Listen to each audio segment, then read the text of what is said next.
So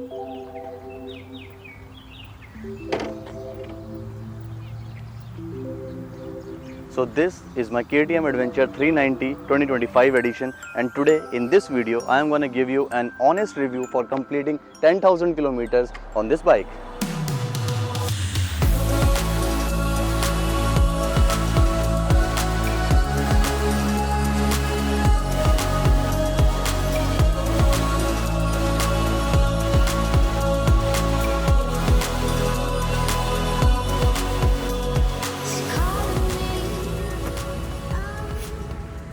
तो सबसे पहले बात कर लेते हैं इस बाइक के प्रोज की, और प्रोज में सबसे पहला पॉइंट हमने लिया है इसकी परफॉर्मेंस और पावर। क्योंकि बाइक का जो है भले ही सिंगल सिलेंडर इंजन है, लेकिन बाइक की जो bhp है वो 45.3 है और 39 Nm का इसका टॉर्क है। तो बाइक को जब भी ऑफ रोड वगैरह पे ले जाते हैं ना, तो हल्का सा भी इसका थ्रॉटल देते हैं तो बाइक आराम से निकल जाती है पत्थरों पे से भी। और ऊपर से इसमें जो है वो ये चीज़ अच्छी है कि भाई लिक्विड कूल्ड इंजन है इसका, 4 वॉल्व्स है, सिंगल सिलेंडर है, पर लेकिन हाईवे वगैरह पे ऐसे रूल करता है ना, हाई रेविंग परफॉर्मेंस इसकी है काफ़ी अच्छा। और ड्यूक 390 में जो इंजन लगा हुआ है वही इंजन इसमें भी लगा हुआ है, तो ये चीज़ मेरे को अच्छी लगी। और ऊपर से LC4C इंजन और है इसका, तो ज़्यादातर इंजन ये रिफाइंड ही होते हैं, थोड़ी बहुत कमियाँ रहती हैं वो हम कॉन्स में डिस्कस करेंगे, लेकिन पावर और परफॉर्मेंस के मामले में बहुत अच्छी है बाइक। मतलब सिंगल सिलेंडर में अगर आपको कोई बाइक मिल जाए ना 5 लाख के अंदर, तो वो KTM एडवेंचर 390 आप ले सकते हो, अगर आप कोई एडवेंचर बाइक ले रहे हो तो। उसके बाद आ जाते हैं इस बाइक के सेकंड पॉइंट पे, जो कि है इसके टायर्स। क्योंकि ये टायर्स जो है ना, ये इसमें बहुत ही बढ़िया लगे हुए हैं, और अभी तक जहाँ जहाँ हमने चलाई है ना मज़ा आया है। बताता हूँ क्यों। इसका जो फ्रंट टायर है ना वो अपोलो ट्रैम्पलर XR है, और पीछे वाला भी अपोलो ट्रैम्पलर XR है।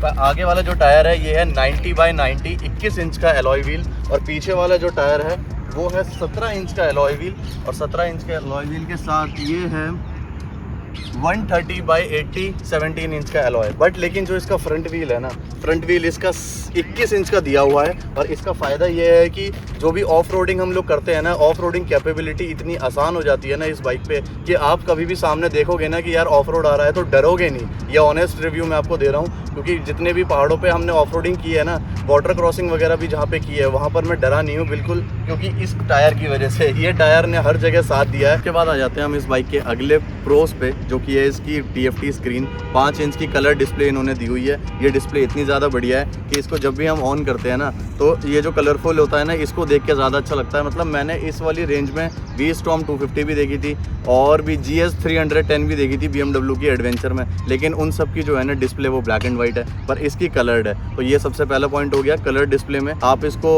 ऑफ रोड मोड पे चला सकते हो, रेन मोड पे चला सकते हो, और स्ट्रीट मोड पे चला सकते हो। और जब आप ऑफ रोड मोड पे चलाते हो इस बाइक को, तो ABS इसका रियर वाला ऑफ हो जाता है। ऊपर से इसमें जो है ये वाली डिस्प्ले चेंज होके अलग डिस्प्ले भी हो जाती है, दूसरी वाली, ये देख रहे हो ये वाली। और ऊपर से साथ में इसमें जितने भी फीचर्स हैं वो सारे डिस्प्ले पे इंडिकेट होते हैं। तो अगर बाइक में कोई भी प्रॉब्लम होती है तो डिस्प्ले पे वो सारी चीज़ें लिखी आ जाती है। इवन साइड स्टैंड का सेंसर भी आ जाता है। वो बात अलग है कि इस सेंसर ने हमें परेशान बहुत किया है, लेकिन ठीक है, जो अब इन्होंने दिया हुआ है सेंसर वो तो है ही। फीचर्स के मामले में मोबाइल फ़ोन कनेक्टिविटी भी है, जो कि KTM कनेक्ट की ऐप होती है उससे कनेक्ट कर सकते हो। तो टर्न बाय टर्न नेविगेशन भी आपको मिल जाएगा आराम से डिस्प्ले पे ही, अलग से लगाना नहीं पड़ेगा। वो बात अलग है कि अलग से जो हम गूगल मैप्स पे लगाते हैं उसमें ज़्यादा इन्फॉर्मेशन हमको मिलती है। और एक सबसे खास फीचर जो इस बाइक का है वो है इसमें Type-C चार्जर दिया हुआ है, USB पोर्ट दिया है Type-C, ये साइड में दिया हुआ है, देख रहे हो।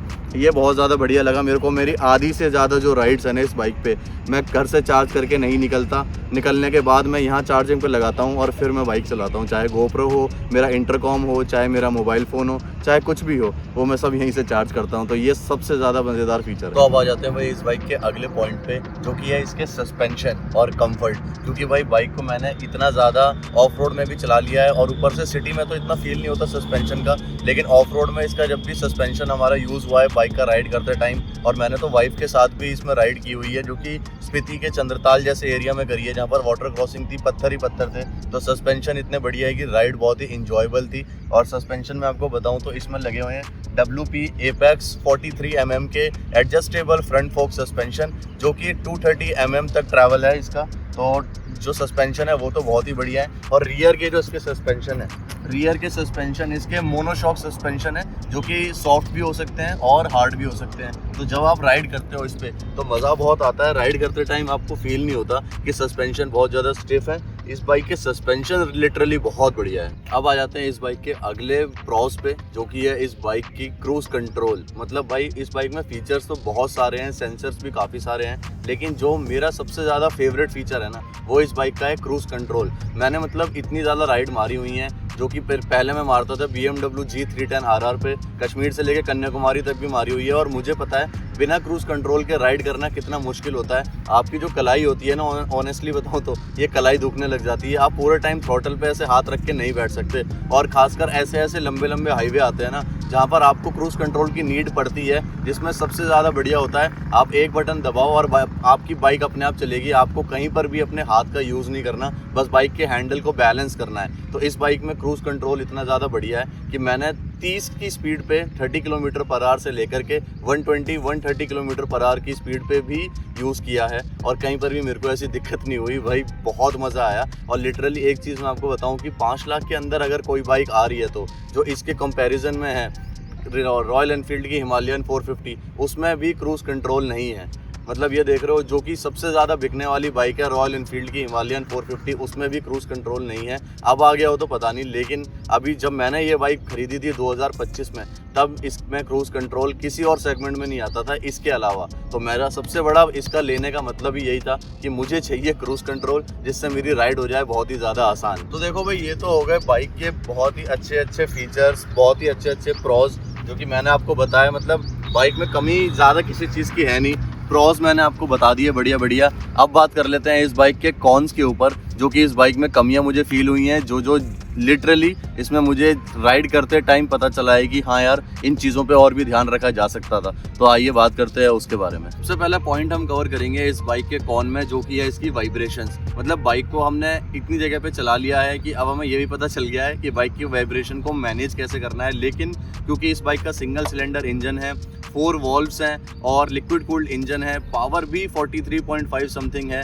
उसके बावजूद भी बाइक में वाइब्रेशंस है, just because single cylinder engine है। तो इंजन इतना रिफाइंड नहीं है, और लो गियर पे वो फिर भी वाइब्रेशन फील कराता है। तो कुछ लोगों का मुझ पर क्वेश्चन भी था कि बाइक में वाइब्रेशन कैसी है। तो देखो, वाइब्रेशन बाइक में फील होगी। अगर आपने ऐसे राइडिंग बूट्स पहन रखे हैं तो आपको वाइब्रेशन फील नहीं होगी। लेकिन अगर आप सिटी में बाइक को लेके निकले हैं, या ऑफिस जा रहे हैं, या कहीं दोस्त के पास जा रहे हैं, किसी भी काम से सिटी में चला रहे हैं, तो आपको वाइब्रेशन बहुत ज़्यादा फील होगी। क्योंकि सिटी में ज़्यादातर सेकंड या थर्ड गियर पे ही बाइकें चलती हैं, और अगर आप इस बाइक के हाई गियर पे जाओगे, 4th 5th पे और क्रूज करोगे, तब आपको वाइब्रेशन फील नहीं होगी। तो इसी से ये वाला आंसर भी मैंने आपका कवर कर दिया है कि अगर आपको बाइक सिटी राइड के लिए लेनी है तो किन कमियों का फेस करना पड़ेगा, और अगर आपको हाईवे क्रूजिंग के लिए लेनी है तो आपको वाइब्रेशन फील नहीं होगी, तब आप मस्त एकदम चला सकते हो। अब हम कवर करते हैं अगला कॉन बाइक का, जो कि है इसका हीटिंग इशू।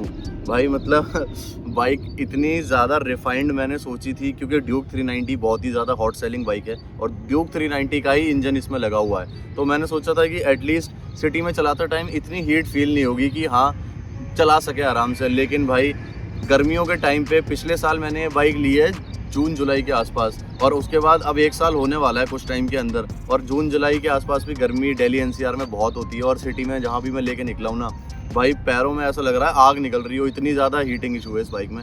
तो उस चीज़ का ध्यान थोड़ा सा रखना पड़ेगा आपको कि अगर आप सिटी में चला रहे हो तो ये बाइक उसके लिए नहीं है। लेकिन हाँ, अगर आप हाईवे पे चला रहे हो, भाई क्या मतलब है, हाईवे पे तो बाइकें भागती हैं, तो हीट बाइक होगी नहीं। हीट बाइक वहाँ होती है जहाँ बाइक को फर्स्ट या सेकंड गियर में चलना पड़ता है ज़्यादा देर तक, तो इंजन पे पड़ता है जोर, और फिर गियर कभी सेकंड हो रहा है, कभी फर्स्ट हो रहा है, कभी थर्ड हो रहा है, तो उसमें इंजन पे पड़ता है जोर, तब बाइक हीट होती है। तो इसका हीटिंग टेम्परेचर 110-115 तक चला जाता है। तो सिटी में चलाने के लिए तो मैं बोलूँगा हीटिंग इशू बहुत ज़्यादा है। वही हाईवे पे चलाने के लिए आपके लिए एकदम बढ़िया क्रूज कर सकते हो, कोई दिक्कत नहीं होगी। अब कवर करते हैं इस बाइक का अगला कॉन, जो कि है इसका वेट। तो KTM एडवेंचर 390 का जो 2025 एडिशन है, उसका वेट है 182 किलोग्राम्स। और मैं लिटरली आपको बताऊं तो आप जब अपने पूरे लगेज के साथ चल रहे होते हो ना किसी लंबी राइड पे, तो ये वेट बहुत ज़्यादा है। मतलब अब bike feels a little bit heavy, और जब आप किसी ऐसी जगह पे राइड करते हो ना जहाँ पर आपको पता है कि मतलब स्लोप भी है, ऑफ रोड भी है, तो वहाँ पर बाइक संभालनी थोड़ी मुश्किल हो जाती है।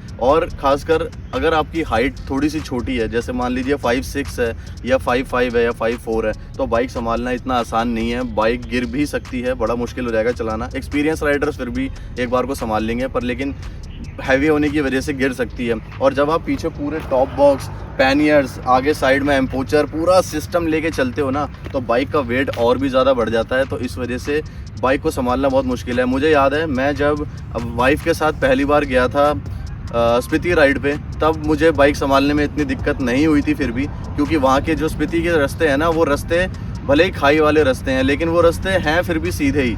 लेकिन जब मैं अपनी वाइफ के साथ गया था किलार किश्तवाड़ वाली राइड पे, तो एक तो पिलियन मेरे साथ थी मेरी वाइफ, ऊपर से लगेज भी बहुत ज़्यादा था। तो वहाँ पर क्या था कि जब हमने चंबा के बाद कश्मीर में एंटर किया था ना, किलार से किश्तवाड़ में एंटर किया था, तो बीच में रोड पूरा टूटा हुआ है। वो टोटल 50-60 किलोमीटर टूटा हुआ है। किलार किश्तवाड़ का रोड नया बन रहा है। वहाँ पर ऐसा नया एक ऐसा रोड बना दिया है जो बना नहीं है, पत्थर ही पत्थर हैं, और वो रास्ता ऊपर की तरफ जा रहा है। तो वहाँ बाइक चढ़ाने में हालत ख़राब हो गई थी। मैंने उसमें क्या किया था, अपना वेट आगे की तरफ डाल रखा था, जिससे कि पीछे का वेट मेरा बैलेंस रहे लगेज और वाइफ के साथ। तो अब बात कर लेते हैं इस बाइक के अगले कॉन की, जो कि है इसके साइड स्टैंड की रियलिटी। मतलब बाइक में जो साइड स्टैंड है ना, वो भाई मेरे को इतना बेकार लगा ना कसम से। मतलब मैंने बाइक जहाँ पर भी अभी तक चलाई है ना, बीच बीच में जब पत्थर वगैरह आते हैं ऑफ रोड में, ये साइड स्टैंड लगने में दिक्कत करता है भाई। और ऊपर से जब अपनी चंद्रताल काजा वाली राइड हुई थी ना, स्पीति वाली, तो उसमें बीच में से वाटर क्रॉसिंग में से जब हम बाइक निकाल रहे थे, तो हमारा साइड स्टैंड की जो स्प्रिंग होती है वो ही निकल गई थी भाई।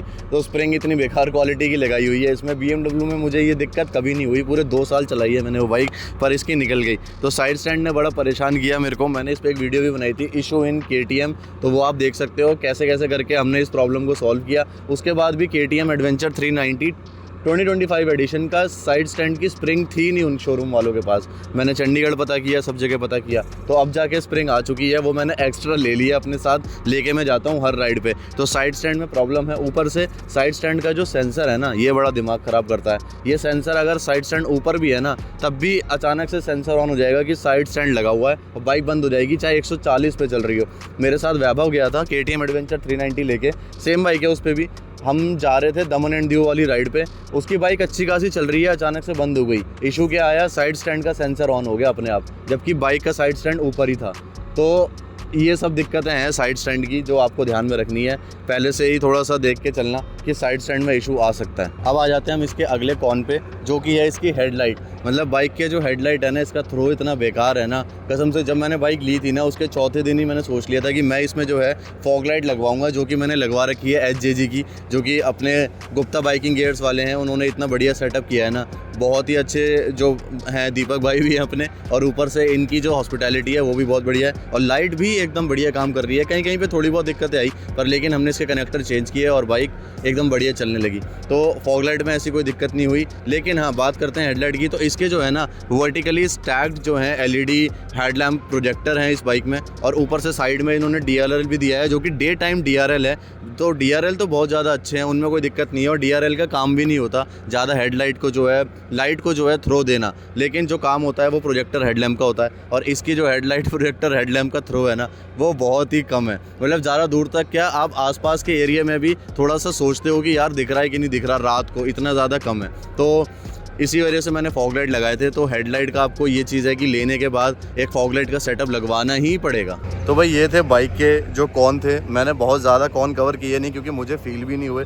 जो मुझे अच्छाइयाँ फील हुई वो मैंने सारे कवर कर दी, और कॉन क्योंकि इसमें इतने ज़्यादा हैं भी नहीं, इसीलिए ये सब बाइकें जो है ना, ये टॉप सेलिंग हॉट सेलिंग बाइकें होती हैं अपने सेगमेंट में। और KTM एडवेंचर 390 पूरी टक्कर देती है जितनी भी एडवेंचर बाइकें 5 लाख के अंदर। तो इसीलिए ज़्यादा कॉन मेरे को इसमें मिले नहीं। पर लेकिन मैंने ना बिना मतलब के कॉन्स ऐड नहीं किए। जैसे लो एंड टॉर्क लिखा होगा, मतलब गूगल पे आप चेक करोगे ना, तो आपको अलग अलग टेक्निकल टर्म्स मिल जाएंगे, लेकिन मैंने आपको रियलिटी बताई है। जैसे साइड स्टैंड की रियलिटी बता दी, हेडलाइट की रियलिटी बता दी। उसके अलावा मुझे बाइक में कहीं कोई ऐसी चीज़ फील नहीं हुई। Suspension are best, features are best, cruise control एकदम बढ़िया काम करता है, जो कि हमने प्रॉज में कवर किया है। तो ये था इसका एक ऑनेस्ट रिव्यू, जो हमने 10,000 किलोमीटर कंप्लीट कर लिया, उसके बाद बनाना था और आपको बताना था कि क्या क्या इसमें अच्छाइयाँ और क्या क्या कमियाँ हैं। तो अगर आपको पसंद है तो लाइक कर देना, चैनल को सब्सक्राइब कर देना, और कमेंट करके बताना कैसा लगा आपको ये वीडियो। ऐसी वीडियो और चाहिए तो वो भी बताना, बिल्कुल बनाएंगे। और बाकी अपनी राइड जारी रहेगी अपनी KTM पे। और इस वीडियो को करते हैं यहाँ पे एंड, और मिलते हैं आपसे अगले व्लॉग में।